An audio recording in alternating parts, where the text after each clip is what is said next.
My grandmother, an incredibly talented artist, is personally of the belief that talent does not exist, that innate talent does not exist, that it is skill that is practiced and grown rather than talent. Being a very naturally talented person myself, I tend to disagree with that. However, in this new year, I'm trying to balance talent and skill.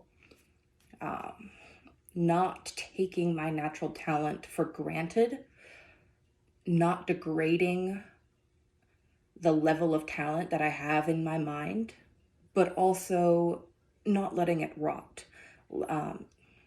Increasing my skill level by taking that talent and practicing and utilizing it.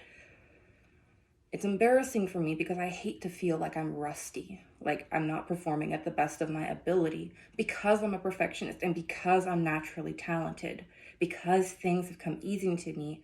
When it gets to the point where it's hard, or where I'm not perfect, it feels like a blow to my own person. Like I am no longer talented because something is hard to me. But that is not true. So we're practicing anyway. No matter how rusty we sound, we're continuing on.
Let me just say, listening to that run just now, I can already tell you that the things that I need to work on are some of the things I've always need to work on.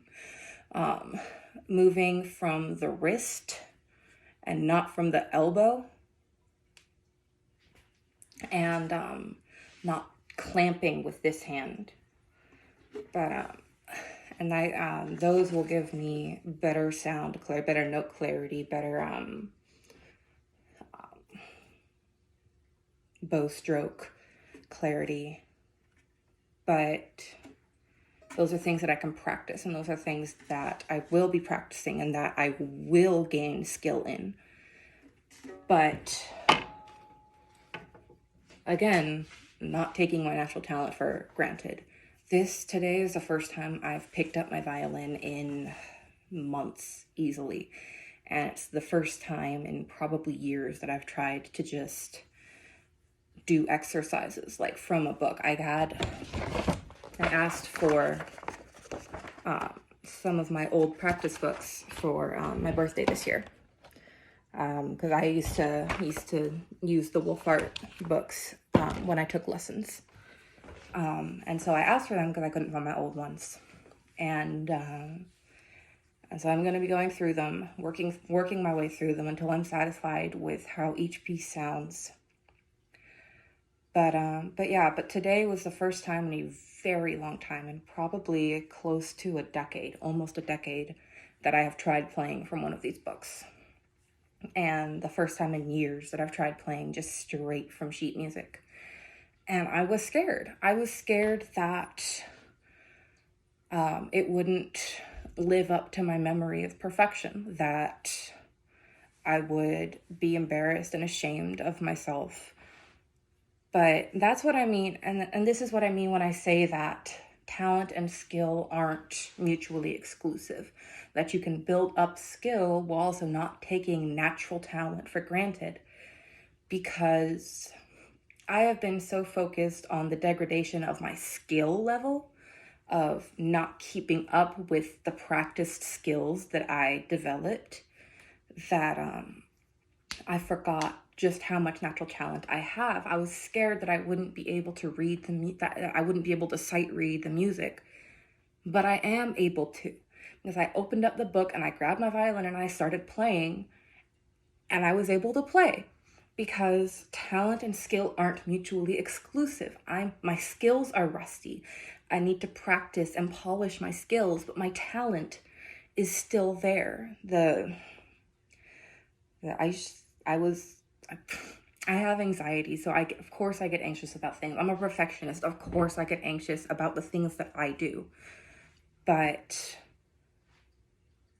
the talent that I had, and me forgetting about the talent that I have, is probably what kept me from playing from sheet music for all these years. And it shouldn't have, because like I said, I opened it up, I grabbed my violin, I started playing, and I played it, and it was beautiful. The notes weren't always perfect, but it wasn't because I didn't understand what note it was saying. So I should never have doubted my ability to read sheet music, because it is like a second language to me. It is a second language to me. I've been reading sheet music since I was 9 years old. It is a second language to me, and I should not have forgotten that, because my flaws in regards to my self-perception are, first, I tend to overinflate my talent level in my head. I think, oh, I'm more talented than I actually am, or whatever. And then when my skill level, and so when I inflate my talent level in my head, I practice less because I think I'm going to be perfect at it. And then when I practice less, my skill degrades. And then when I play again and I'm not perfect, it impacts the view of my talent. When it should not be impacting my view of my talent, it should be telling me, this is not your talent that's degrading, it's your skill, because you haven't been practicing. But anyway, all of that to say is that this year we are not being ashamed of where we are at, even though I'm doing all this Sunday morning when everybody else is at church and I'm alone in the house. It'll take me quite a while to be able to get to the point where I feel comfortable playing in front of people. But anyway, all of this to say, talent and skill are not mutually exclusive, and we should not over-focus on one or the other, because both of those will harm us in the long run.